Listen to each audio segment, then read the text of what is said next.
어젯밤 또 잠을 설치셨나요? 새벽 3시에 눈이 떠서 천장만 바라보다가 아침을 맞이하셨나요? 그렇다면 지금부터 제가 드리는 말씀을 꼭 기억해 주세요. 잠을 못 자는 게 3개월 이상 이어지면 우리 뇌 속에서는 무서운 일이 벌어집니다. 낮 동안 쌓인 독성 단백질이 청소되지 않고 그대로 남아서 뇌세포를 서서히 손상시키기 시작합니다. 기억력이 가물가물해지고 작년 일은커녕 어제 일도 가물가물해지죠. 많은 분들이 이럴 때 치매가 시작된 건 아닐까 두려워하십니다. 하지만 오늘 제가 드릴 소식은 희망적입니다. 이건 나이 때문도 치매 초기 증상도 아닙니다. 단지 몸속 시계가 몇 시간 틀어진 것뿐이에요. 그리고 이 시계는 다시 맞출 수 있습니다. 지금부터요. 안녕하세요. 28년째 노년기 수면과 생체 리듬을 연구해 온 이준호 박사입니다. 지난 20년간 3,000명이 넘는 어르신들의 수면을 회복시켜 드리면서 확인한 사실이 있습니다. 70대, 80대에도 20대처럼 깊이 잘 수 있다는 것. 단, 방법을 알아야 합니다. 잠은 단순히 피로를 푸는 시간이 아닙니다. 우리 몸이 스스로를 회복하고 뇌가 노폐물을 청소하며 내일을 준비하는 시간이에요. 그런데 이 잠이 무너지는 순간부터 기억력과 혈압, 면역력까지 줄줄이 흔들리게 됩니다. 오늘 이 영상을 끝까지 보시면 오늘 밤부터 바로 실천할 수 있는 방법을 알려드리겠습니다.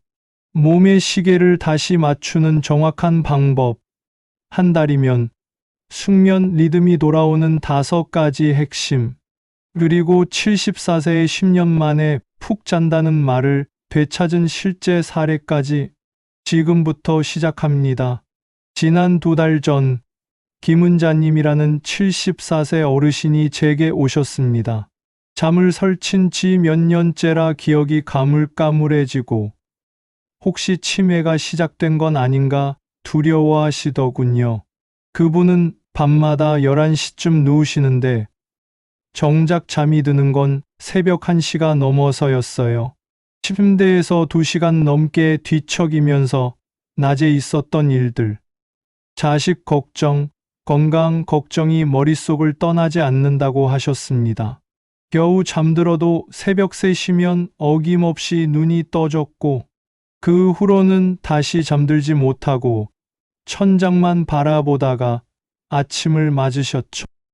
낮 동안은 온종일 졸음이 쏟아져서 소파에 앉아 있다가 꾸벅꾸벅 졸기 일쑤였습니다. 처음 검사를 해보니 인지 기능은 정상이었습니다. 단지 밤의 리듬이 완전히 깨져 있었어요. 잠드는 데 걸리는 시간이 2시간 이상, 새벽 각성이 거의 매일, 실제 수면 시간은 4시간 정도였으니 수면 효율이 50%대에 불과했습니다. 그분께 먼저 침실 환경부터 점검해 드렸어요. 커튼을 암막 커튼으로 바꾸고 방 온도를 18도에서 19도 사이로 맞추도록 했습니다. 그리고 저녁 8시 이후에는 집안 조명을 절반으로 줄이고 침대는 오직 잠잘 때만 사용하도록 안내했죠. 동시에 낮 생활도 조정했습니다. 아침 7시에 일어나서 창문을 활짝 열고 15분 동안 햇빛을 쬐도록 했어요. 처음엔 힘들어 하셨지만 알람을 맞춰놓고 매일 같은 시간에 일어나는 습관을 만들었습니다. 오후 3시 이후에는 낮잠을 자지 않도록 했고 저녁 6시 이후에는 카페인이 든 음료를 끊었습니다. 그리고 마그네슘 보충을 병행했어요. 저녁 식사 후 2시간 뒤에 마그네슘 400mg을 드시도록 권했습니다. 첫 주는 여전히 힘들었습니다. 몸이 새로운 리듬에 적응하는 동안 오히려 더 피곤하다고 하셨어요. 하지만 2주차부터 변화가 보이기 시작했습니다. 잠드는 시간이 1시간 정도로 줄었고, 새벽 각성 횟수도 1번 정도로 줄어들었죠. 3주차에 들어서자 그분은 제게 이렇게 말씀하셨습니다. 선생님, 어제는 새벽에 1번도 안 깼어요. 아침에 일어났을 때 머리가 이렇게 개운한 건 정말 오래간만이에요. 1달 후 재검사 결과는 놀라웠습니다. 수면 효율이 80% 이상으로 올라갔고, 낮 동안 졸음도 거의 사라졌습니다. 그분은 이제 손주들과 놀아줄 때도 예전처럼 금방 지치지 않는다고 하셨어요. 기억력도 다시 돌아와서 며칠 전 일도 또렷하게 기억하신다고 말씀하셨습니다. 이게 바로 제가 말씀드리고 싶은 핵심입니다. 잠이 안 오는 건 나이 때문이 아니라 몸의 시계가 틀어진 것뿐이라는 거예요.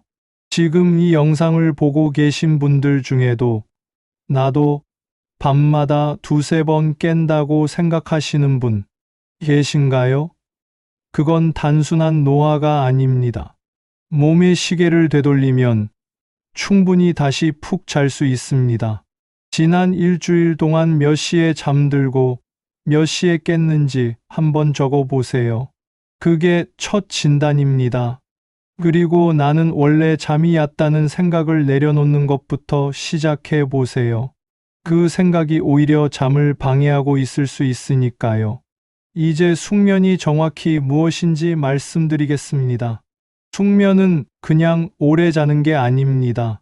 30분 안에 잠들고 누워있는 시간 중 85% 이상을 실제로 자고 밤에 1번 이하로 깨며 아침에 머리가 개운하고 낮 동안 꾸벅꾸벅하지 않는 것.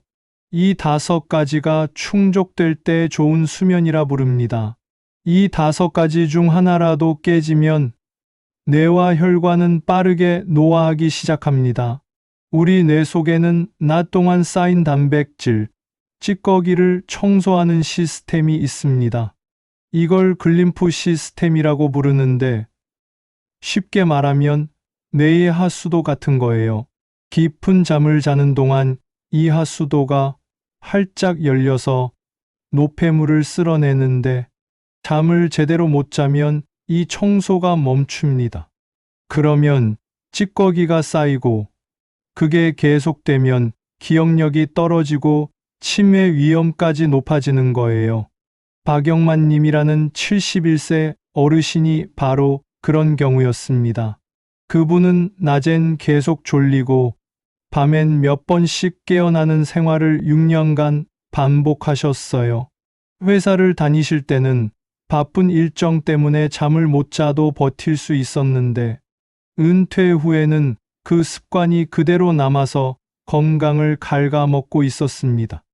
그분이 처음 오셨을 때 제가 수면 점검표를 드렸더니 결과가 충격적이었어요. 잠들기까지 걸리는 시간이 1시간 이상, 새벽에 깨는 횟수가 2회 이상, 낮에 졸린 시간이 하루 4시간, 수면 효율이 60%대에 불과했습니다. 그분의 하루 일과를 자세히 들어보니 문제가 보였어요. 아침에 일어나는 시간이 들쭉날쭉했습니다.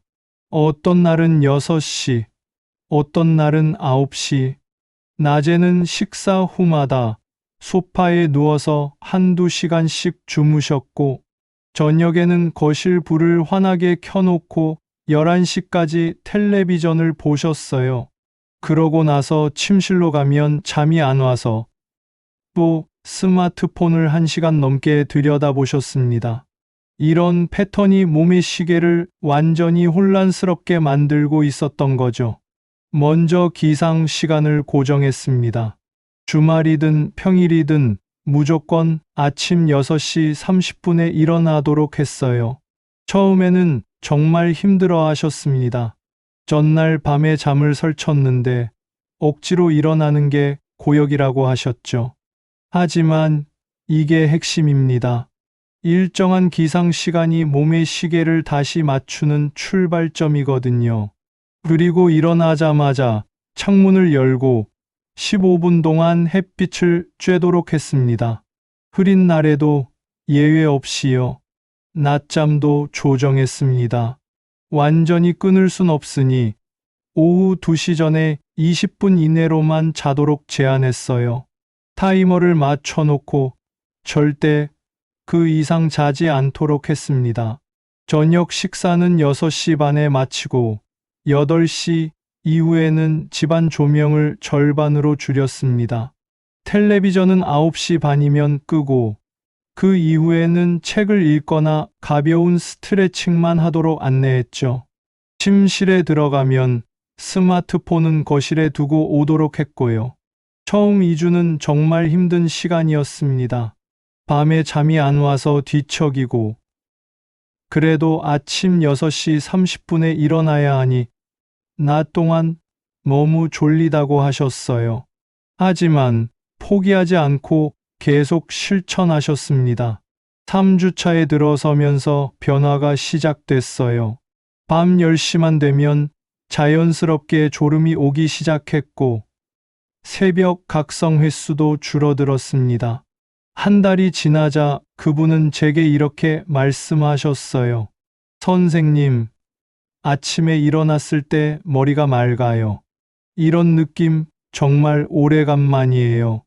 2달 후 재검사에서는 수면 효율이 85%까지 올라갔습니다.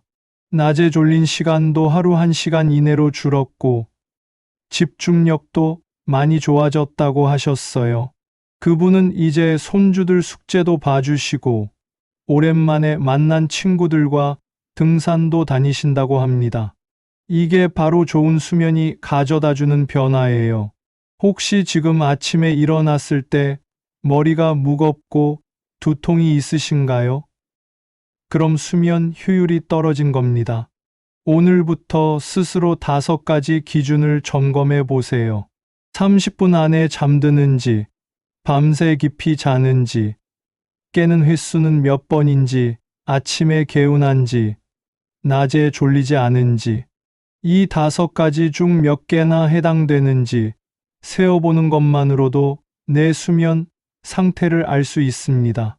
이제 왜 나이 들수록 밤엔 깨어 있고 낮엔 졸린지 설명드리겠습니다. 우리 몸엔 낮엔 활동하고 밤엔 쉬라는 신호를 주는 시계가 있습니다. 이 시계는 빛과 식사, 활동, 온도에 따라 매일 리셋되는데 나이가 들면 감각이 둔해져서 이 신호를 잘 못 읽게 됩니다. 젊을 때는 햇빛만 봐도 몸이 확 깨어나고 어두워지면 자연스럽게 졸음이 왔죠. 하지만 나이가 들면 눈의 수정체가 탁해지고 망막 기능이 떨어져서 같은 빛을 받아도 뇌가 인식하는 밝기가 절반 이하로 줄어듭니다. 결국 낮에도 몸은 지금이 낮인지 밤인지 헷갈리는 거예요. 그래서 낮에 멜라토닌이 나오고 밤에는 각성 호르몬인 코르티솔이 올라오는 겁니다. 이건 의지나 정신력의 문제가 아닙니다. 몸의 시계가 지금이 밤이라는 신호를 놓친 결과예요. 최영수님이라는 68세 어르신이 바로 그런 경우였습니다. 그분은 밤마다 걱정이 밀려와 새벽까지 잠을 못 이루셨어요. 자식들 걱정, 건강 걱정, 돈 걱정이 꼬리를 물고 이어져서 머리가 복잡하다고 하셨습니다. 처음엔 불안이나 우울증이 원인인가 싶었는데 자세히 보니 생활 리듬 자체가 완전히 무너져 있었어요. 그분의 하루를 기록해 보니 이랬습니다. 아침에 일어나는 시간이 매일 달랐어요. 어떤 날은 7시, 어떤 날은 9시. 일어나서도 커튼을 치고 어두운 방에서 지내셨고 오후 4시쯤이면 피곤해서 소파에서 1시간씩 주무셨습니다. 저녁 식사는 8시가 넘어서 하셨고 식사 후에는 불을 환하게 켜놓고 텔레비전을 보시거나 스마트폰으로 뉴스를 보셨어요. 그러고 나서 11시쯤 침대에 누우면 잠이 안 와서 걱정이 밀려온다고 하셨습니다. 이건 걱정 때문에 잠을 못 자는 게 아니었어요. 몸의 시계가 완전히 뒤죽박죽이 되어서 밤의 각성 상태가 유지되고 그 상태에서 걱정이 증폭되는 거였습니다. 제가 그분께 먼저 설명드렸어요.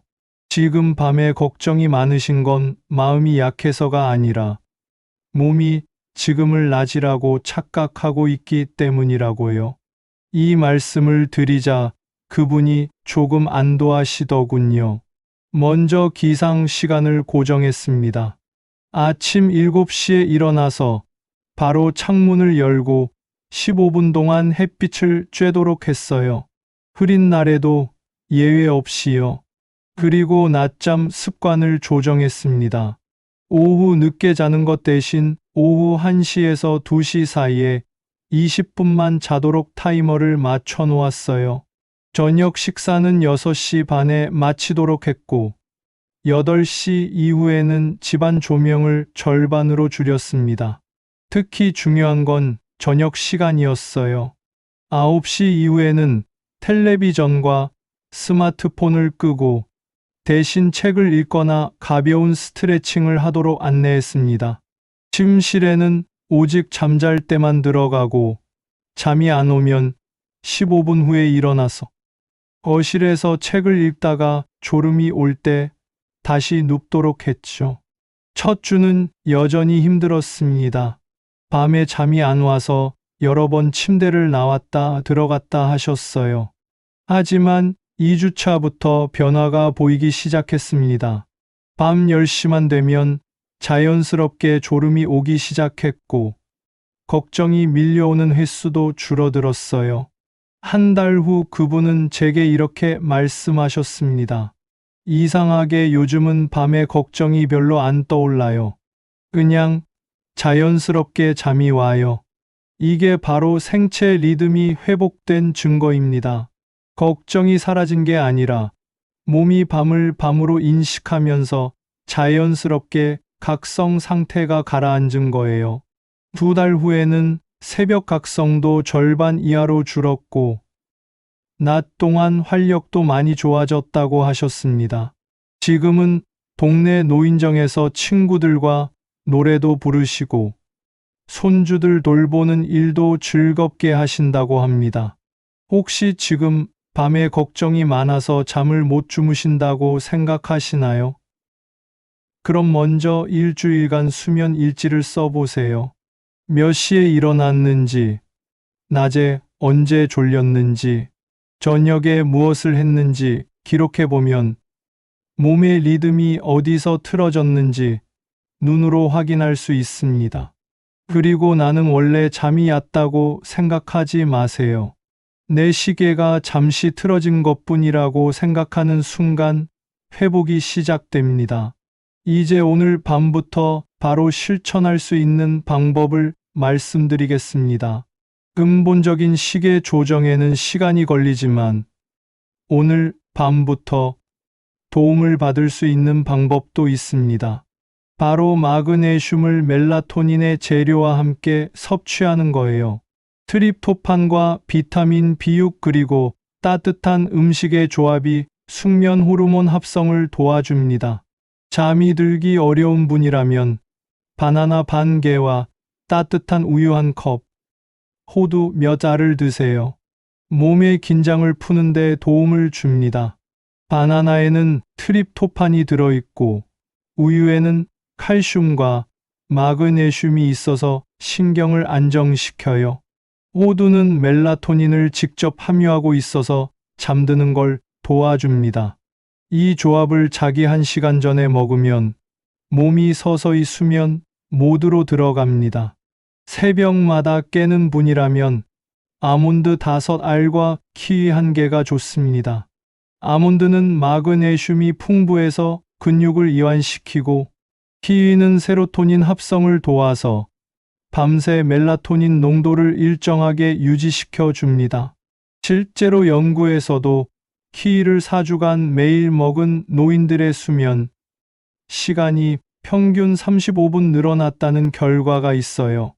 스트레스 때문에 잠이 방해받는 분이라면 두유에 무가당, 코코아와 꿀 한 숟가락, 계피 가루를 약간 넣어 보세요.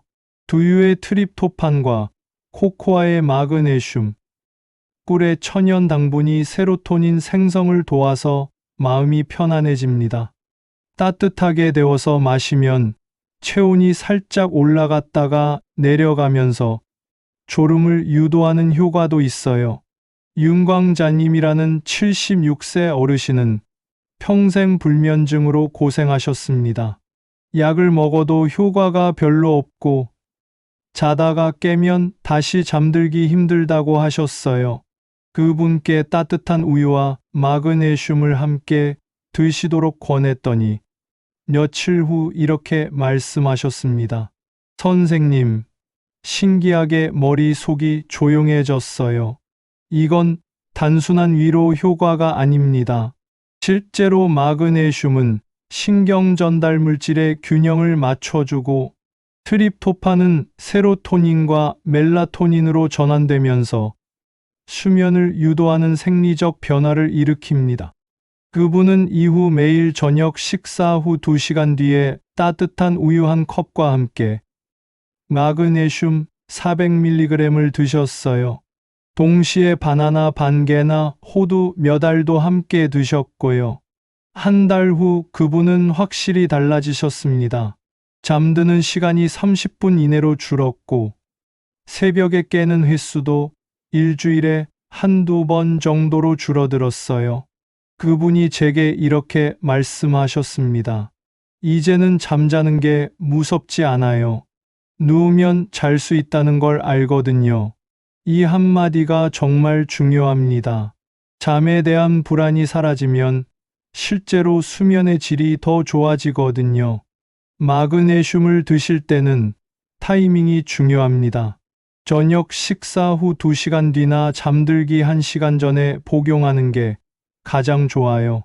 식사 직후에는 소화에 방해가 될 수 있고 너무 늦게 먹으면 효과가 나타나기 전에 잠들 시간이 지나갈 수 있으니까요. 그리고 카페인을 마신 후 2시간 이내나 공복에는 피하세요. 흡수율이 떨어지고 속이 불편할 수 있습니다. 혹시 지금 밤마다 잠들기 힘드신가요? 그럼 오늘 저녁부터 따뜻한 우유 한 컵에 바나나 반 개를 드셔보세요. 단 며칠만으로는 극적인 변화를 기대하기 어렵습니다. 최소 2주는 꾸준히 해봐야 몸이 반응하기 시작해요. 그리고 이건 수면제가 아니라 몸이 스스로 잠들 수 있도록 도와주는 재료라는 걸 기억하세요. 마지막으로 가장 중요한 이야기를 드리겠습니다. 좋은 수면은 하룻밤의 기적이 아니라 한 달의 루틴입니다. 생체 시계를 되살리기 위한 5가지 핵심이 있어요. 아침 햇빛 15분 받기, 일정한 기상 시간, 취침 전 조명 줄이기, 낮잠은 20분 이내, 식사 시간 규칙 지키기. 이 5가지를 한 달만 꾸준히 하면 몸이 이 시간이 낮이구나, 이제 잘 시간이구나 하는 걸 다시 기억하기 시작합니다. 처음 2주는 힘들 수 있어요. 오히려 더 피곤하고 졸릴 수도 있습니다. 하지만 이건 몸이 새로운 리듬에 적응하는 과정이에요. 3주차부터는 변화가 보이기 시작하고 한 달이 지나면 확실히 달라진 걸 느낄 수 있습니다. 정미용님이라는 67세 어르신이 그 증거입니다. 그분은 10년 넘게 불면증으로 고생하셨어요. 여러 병원을 다녀봤지만 약을 먹어도 효과가 일시적이었고 약을 끊으면 다시 원래대로 돌아갔습니다. 그분이 제게 오셨을 때 저는 약 대신 생활 리듬 조정을 제안했어요. 처음엔 반신반의하셨죠. 이렇게 간단한 걸로 될까요? 하고 말씀하셨습니다.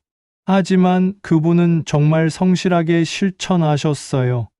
매일 아침 6시 30분에 알람을 맞춰놓고 일어나셨습니다. 전날 밤에 잠을 설쳤어도 예외 없이요. 일어나자마자 창문을 열고 베란다에 나가서 15분 동안 햇빛을 쬐셨어요. 비가 오는 날에도 창가에 서서 흐린 하늘이라도 바라보셨습니다. 이게 정말 중요했어요. 일정한 시간에 빛을 받는 것이 몸의 시계를 맞추는 가장 강력한 신호거든요. 낮 동안에는 가볍게 산책을 하셨습니다. 오전에 30분, 오후에 30분, 땀이 날 정도로 격렬하게 하지 않고 편하게 걸으셨어요. 그리고 낮잠을 완전히 끊으셨습니다. 처음엔 오후만 되면 너무 졸려서 힘들다고 하셨지만 낮잠을 자는 대신 가벼운 스트레칭을 하거나 친구에게 전화를 하면서 버티셨어요. 저녁 시간도 철저하게 지키셨습니다. 6시에 저녁 식사를 마치고 8시 이후에는 집안 조명을 절반으로 줄이셨어요. 거실 메인 등은 끄고 스탠드만 켜놓으셨죠. 텔레비전은 9시면 끄고 그 이후에는 책을 읽거나 가벼운 요가를 하셨습니다. 10시 30분이 되면 침실로 들어가셨고요. 처음 2주는 정말 힘든 시간이었습니다. 밤에 잠이 안 와서 침대에서 뒤척이는 시간이 많았어요. 그래도 아침 6시 30분에는 어김없이 일어나야 했으니 낮 동안 너무 피곤하다고 하셨습니다. 하지만 포기하지 않으셨어요. 한 달만 해보자는 마음으로 매일매일 실천하셨습니다. 3주차에 들어서면서 변화가 나타나기 시작했습니다. 밤 10시만 되면 자연스럽게 하품이 나오고 눈꺼풀이 무거워졌어요. 침대에 누우면 30분 안에 잠이 들었고 새벽에 깨는 횟수도 줄어들었습니다. 한 달이 지났을 때 그분은 제게 전화를 하셨어요. 선생님, 어제 밤에 한 번도 안 깼어요. 아침에 일어났을 때 이렇게 개운한 건 정말 10년 만인 것 같아요. 2달 후 재검사에서 수면 효율이 85% 이상으로 올라갔습니다. 잠드는 시간 20분, 밤중 각성 영해에서 1회, 낮 동안 졸림 거의 없음. 그분은 이제 손주들과 놀이공원도 가시고 친구들과 여행도 다니신다고 합니다. 그분이 제게 이렇게 말씀하셨어요. 선생님, 제가 이렇게 잘 수 있는 줄 몰랐어요. 10년 동안 약에만 의지했는데 정작 필요한 건 규칙적인 생활이었네요. 혹시 지금 이 영상을 보시면서 나도 해볼 수 있을까 하고 망설이고 계신가요? 내일부터 딱 하나만 선택해 보세요. 아침 햇빛 15분이든 텔레비전 조기 종료든 무엇이든 좋습니다. 꾸준함이 핵심입니다. 하루 이틀 했다가 그만두면 아무 소용이 없어요. 최소 한 달은 매일 실천해야 몸이 새로운 리듬을 기억합니다. 그리고 완벽하게 하려고 하지 마세요. 어떤 날은 햇빛을 못 쬐을 수도 있고, 어떤 날은 조명을 늦게 끌 수도 있어요. 그래도 괜찮습니다.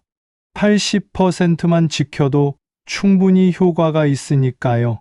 중요한 건 포기하지 않고 계속하는 거예요. 오늘 말씀드린 내용을 모두 외우실 필요는 없습니다. 핵심은 하나예요. 나는 여전히 숙면할 수 있는 몸을 가지고 있다는 것. 몸은 기억하고 회복합니다. 작은 습관 하나가 당신의 남은 20년을 훨씬 편안하게 바꿉니다. 이 영상이 도움이 되셨다면 구독과 좋아요로 마음을 남겨주세요. 그리고 댓글에 이렇게 적어주세요. 저는 오늘부터 숙면 관리 시작합니다. 그 한 줄이 내일 아침 더 깊은 잠으로 가는 첫걸음이 될 겁니다. 여러분 모두 오늘 밤 푹 주무시길 바랍니다. 감사합니다.